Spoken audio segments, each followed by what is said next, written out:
Обвинетите за собраниските настани со кривичен прогон во судска или истражна постапка ќе може да побараат од судот и обвинителството да бидат помилувани. Но оваа привилегија ќе ја немаат оние кои командувале насилниците и организаторите на собраниските настани од 27 април. За да има амнестија, тероризмот ќе се преквалификува во здружување заради непријателска дејност. Иако телото за помирување тврди дека му дава одврзани раце на судот и на обвинителството да ја водат правично и праведно постапката, сепак повеќе од сигурно е дека претениците кои според обвинението се наоѓаат на врвот ќе бидат помилувани. Извесно е дека прогонот ќе продолжи за командна одговорност на критичниот ден. Секој опфатен со амнестијата ќе треба индивидуално да побара да бидат помилуван во зависност на одлуката на судот или обвинителството, а потоа ќе може да се жалат во второстепена постапка, но и не мора да се повикаат на законот за амнестија кој допрева треба да се напише.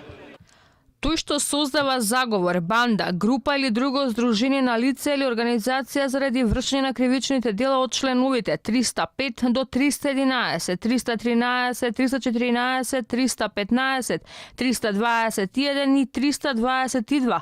Став 2 ќе се казни со затвор најмалку 4 години. Повој член од кривичниот законник ќе се гонат дел од обвинетите за собраниските настани. И овој член од кривичниот законник е во делот на дела направени против државата, како и терористичкото загрозување на уставниот поредок, за кој обвинителство ги гони 33 обвинети, но за разлика од доживотната затворска казна во дело тероризам, овде доколку дојде до преквалификација, казната е помала, односно минимум 4 години.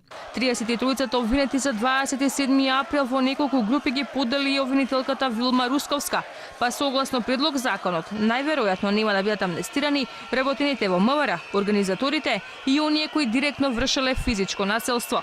Кривичното дело кое вчера го посочи претеникот Рамчиловик му е ставено на товар на екс-директорот на УБК, кој беше уапсен и по барање на обвинителството притворен, откако делото обвинетите по своја одбрана тврдеа дека тој ги организирал. Собраниски извори за Алфа откриваат дека отворена е опцијата во понеделник предлог текстот да се усвои во телото за помирување и веднаш да биде ставен на пленарна седница, каде треба да се гласа по скратена постапка. Следната недела се очекува и изнесување на завршните зборови за судскиот процес, а со тоа и можност за преквалификација на делото за да се спроведе и амнестијата. Токму помилувањето беше еден од условите на осумината пратеници за да биде обезбедено двотретинското мнозинство за гласање на уставните измени.